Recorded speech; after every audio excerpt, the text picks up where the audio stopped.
adlaw ng sa mga pinanggag mga higala na ay pangutana dinhi ni Brother Elmar Ducampo nga matud pa niya na aba daw tay maani kung magsigit ta og debate. Okay, ang tubag niya na mga pinangga, Brother Elmar, wala tay maani, wala tay makuha sa sigig debate. Kung atong basahon ang Proverbio 27:17, nagaingon ang balaan nga kasulatan, ang puthaw makapahait sa puthaw, ug ang tawo makapahait sa panagway sa iyang isig katao.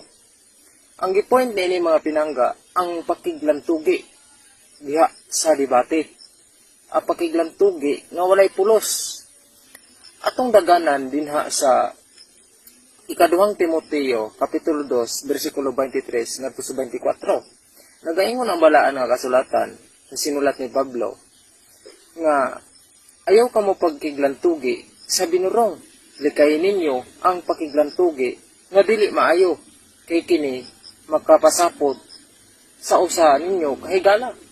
So dili maayo ang pagdebate kung ikaw alagad sa Ginoo, makig-istorya ka, dili pinaagi debate, kung dili pinaagi sa pagsangyaw sa pulong sa Dios. Tungod kay ang debate makapahagit man sa usa ug